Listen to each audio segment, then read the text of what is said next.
El hijo de Muammar Gaddafi pidió a Estados Unidos y a los rebeldes negociar un alto al fuego. Al-Saadi intentó contactar a Washington y al Consejo de Transición para encontrar una salida a los combates en Trípoli. Sin embargo, al mismo tiempo su hermana Aisha pidió a la población expulsar a la injerencia extranjera. Mientras tanto, el presidente del Consejo Nacional de Transición ofreció $1.700.000 por Gaddafi, vivo o muerto.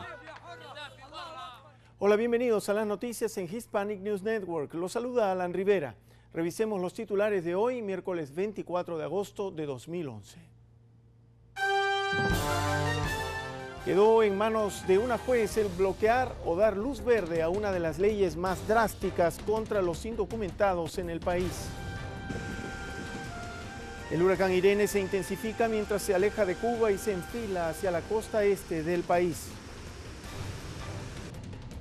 Una investigación revela la patología del radical y ultraconservador partido del T. En los deportes, sin tocar la pelota, Holanda se adueña de la cima del ranking FIFA. Y no se pierda a un hipopótamo que fue al dentista y el descubrimiento de un calamar gigante.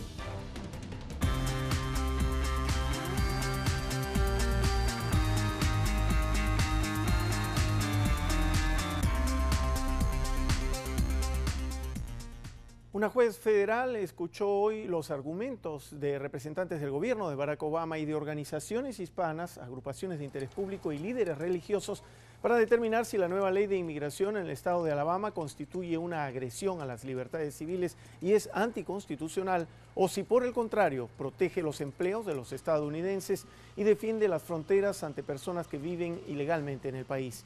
La magistrada deberá decidir si bloquea temporalmente la ley antes del 1 de septiembre, fecha programada para su entrada en vigencia. Tanto defensores como detractores han calificado a esta ley del Estado como la medida legal más drástica contra la inmigración indocumentada en Estados Unidos. La HB 56, promulgada en junio último por el gobernador de Alabama, Robert Bentley, permite que la policía arreste a quienes sospeche que viven en el país ilegalmente. La ley tiene clausuras de amplia interpretación y califica como delito transportar o dar vivienda a un inmigrante que carezca de la debida documentación. Asimismo, obliga a las escuelas a reportar la situación migratoria de los estudiantes, una medida que los detractores de la ley dicen que hará que los padres teman enviar a sus hijos a la escuela. Y en más noticias de inmigración, el Procurador General de Utah, el republicano Mark Shurtleff, destacó que la nueva política federal que establece que los indocumentados que no tienen historial criminal puedan permanecer en el país constituye una mejor manera de usar los limitados recursos policiales. Shurtleff señaló que sus correligionarios republicanos que se oponen al plan están adoptando argumentos políticos que ignoran la realidad en las leyes de inmigración. Indicó que la nueva política mejorará las relaciones entre la policía y las comunidades inmigrantes. La misma permitirá que se revisen los casos de deportación de cerca de 300,000 indocumentados que no tienen historial criminal para que permanezcan en el país de manera indefinida y tengan la posibilidad de solicitar permiso de trabajo. Y aproximadamente 25 jóvenes, en su mayoría vistiendo birrete y toga de graduación, desfilaron por una concurrida intersección en el campus de la Universidad de Georgia para protestar contra una nueva política del sistema universitario sobre la admisión de inmigrantes sin permiso de estancia en el país. Los manifestantes, muchos de ellos estudiantes de secundaria, ingresaban en la plaza principal de la universidad recibiendo supuestos diplomas en la escenificación de una graduación simulada. La política en cuestión, adoptada el año pasado por la Junta de Regentes del Sistema Universitario, prohíbe a las instituciones de educación superior del Estado admitir a indocumentados. Y gracias a la suspensión de deportaciones, el tema que hablábamos anteriormente, para indocumentados sin antecedentes criminales, 2 hispanos se apuntaron un triunfo migratorio. Veamos. Autoridades federales confirmaron que los 2 jóvenes quienes entraron ilegalmente a Estados Unidos traídos por sus padres cuando eran niños y que enfrentaban deportación tras una detención por una violación de tráfico en el condado Whitfield fueron puestos en libertad tras estar encerrados 2 meses. Los funcionarios del Departamento de Seguridad Interna dijeron que Pedro Morales, de 19 años, y Luis Hernández, de 18, fueron excarcelados del centro de detención Stuart en el sur de Georgia al ser descartados sus casos.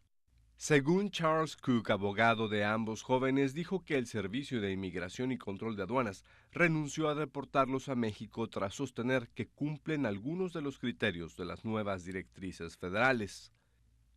Cook dijo que ambos llegaron a Georgia de niños, estudiaron en el estado del Durazno y no han cometido delito alguno aparte de residir ilegalmente en el país.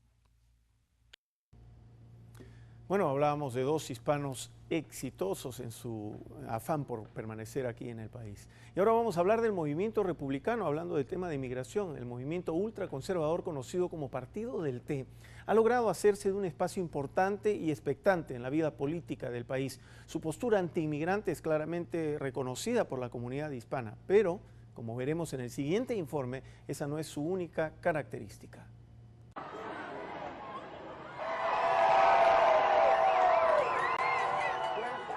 Autoritarismo, libertarismo, miedo al cambio y rechazo a la inmigración son cuatro de las características con las que un nuevo estudio define a los simpatizantes del movimiento ultraconservador del Partido Republicano, conocido como Tea Party, o en español, Partido del Té.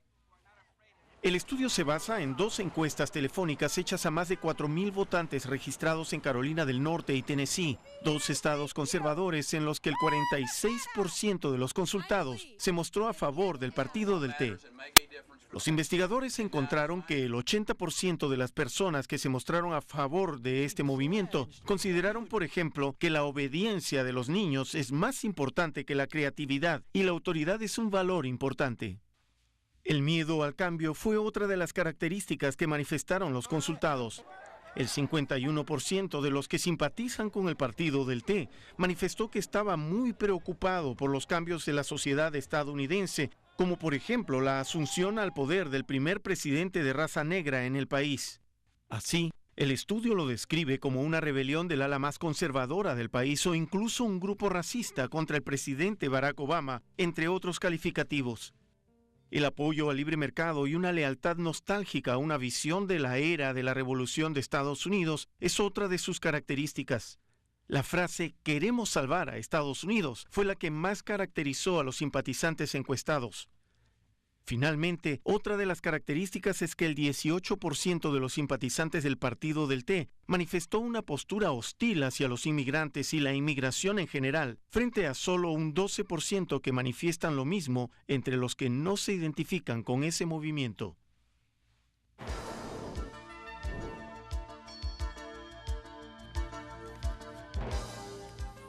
Y después de ese revelador informe vamos a hablar del huracán Irene, que ganó más fuerza hoy y se convirtió en un meteoro de categoría 3 mientras cruza el Caribe y se dirige hacia la costa este de los Estados Unidos.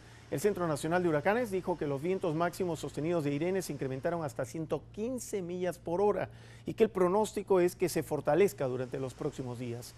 A su paso por la costa de Cuba, Irene provocó penetraciones del mar, causando algunos daños en las calles más cercanas a la costa. Las autoridades de Carolina del Norte ordenaron a los residentes de una pequeña isla frente a la costa que evacúen la zona. Las autoridades federales advirtieron que Irene podría causar inundaciones, apagones y otras calamidades a lo largo de la costa oriental del país, hasta Maine e incluyendo el estado de Georgia. Y las autoridades han dicho que aunque el sismo de 5,8 grados de magnitud que sacudió ayer la costa este del país no dejó grandes daños ni víctimas, fue uno de los mayores en décadas recientes en la costa atlántica de la nación. Por ahora, la Agencia Federal para la Gestión de Emergencias, conocida como FEMA por sus siglas en inglés, ha dicho que no ha recibido solicitudes de ayuda federal de ninguno de los estados afectados por el movimiento telúrico y que no ha habido informes de daños a infraestructuras en la zona como puentes y carreteras. Sin embargo, la Catedral Nacional y el Monumento a Washington en el Mall de la capital sí sufrieron daños y ambos han sido cerrados al público. Y la tierra no solo se hizo sentir, no solo se movió en el este, sino también en el estado de Colorado. También sintió el lunes en horas de la noche un terremoto de 5,3 grados de intensidad. El sismo asustó a miles de residentes a lo largo de la frontera con Nuevo México. al hacer caer chimeneas, agrietar muros y ocasionar desprendimientos menores de rocas en una región montañosa árida. Afortunadamente no se reportaron heridos, se trató de un terremoto más fuerte en Colorado desde el de 5,3 registrados en Denver en 1967. Y ahora vamos a cambiar de tema. El Partido Demócrata recaudó este año 24 millones de dólares más que el Partido Republicano, una diferencia que duplica lo que los demócratas habían logrado a estas alturas de los dos últimos ciclos electorales. Pese a la desaceleración de la recaudación de fondos que sufrieron los demócratas durante el debate del techo de la deuda el mes pasado, el comité directivo del partido logró abrir una importante brecha. Según la Comisión Federal Electoral, los tres grupos que conforman la infraestructura oficial del Partido Republicano, que son el Comité Nacional, el del Congreso y el del Senado, habrían recaudado un total de 105 millones de dólares hasta el mes de julio, mientras que los demócratas recaudaron 129 millones de dólares. Y así nos vamos a una primera pausa, pero volvemos enseguida con más información. Fue declarado muerto hace décadas, pero finalmente tuvo que rendir cuentas ante la justicia. Además, varios heridos y decenas de arrestados en la primera jornada de paro en Chile. Y también se cumplieron 100 años del robo de una de las obras de arte más famosas del mundo. Lo dejamos con las temperaturas a lo largo y ancho del país para esta noche y el día de mañana jueves.